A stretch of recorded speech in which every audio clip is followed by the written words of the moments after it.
Salam, salam damai. Pada kesempatan yang berbahagia ini saya akan membagikan firman Tuhan di dalam Kisah Para Rasul 1 ayat 8. Demikian bunyi firman Tuhan.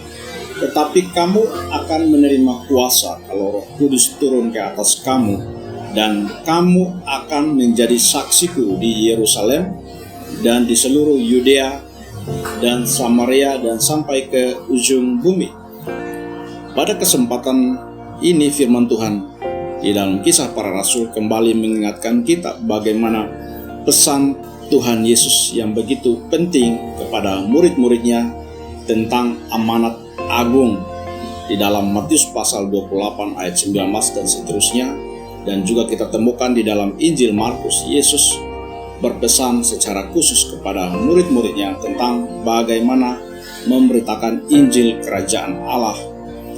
Tuhan Yesus sebelum terangkat ke surga, dia berpesan kepada murid-muridnya agar tidak meninggalkan Yerusalem sampai hari pencurahan Roh Kudus, di mana mereka menerima kuasa Roh Kudus, pengurapan yang begitu luar biasa.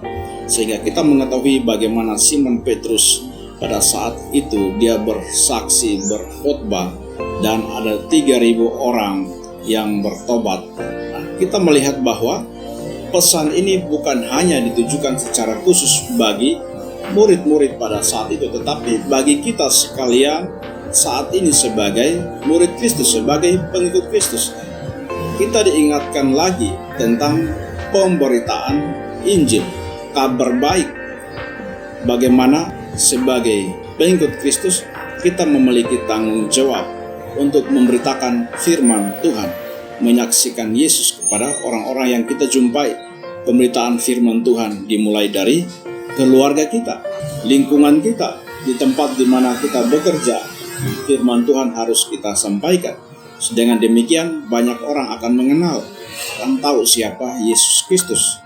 Nah, Bapak Saudara yang dikasihi oleh Tuhan Yesus Kristus, amanat agung bukan hanya ditujukan kepada hamba-hamba Tuhan, kepada para penginjil, tetapi kepada setiap kita umat Tuhan, jemaat Tuhan. Kita memiliki kesempatan, peluang yang sama untuk bersaksi, memberitakan firman Tuhan.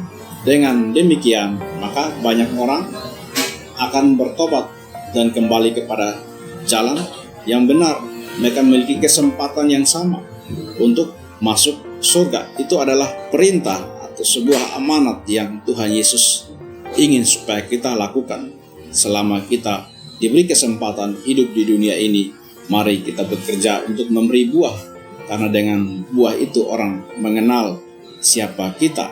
Dengan buah itu orang akan melihat Kristus, orang akan mengenal Yesus Kristus melalui setiap karya yang kita wariskan di generasi kita yang akan datang. Salam, salam damai, Tuhan Yesus memberkati.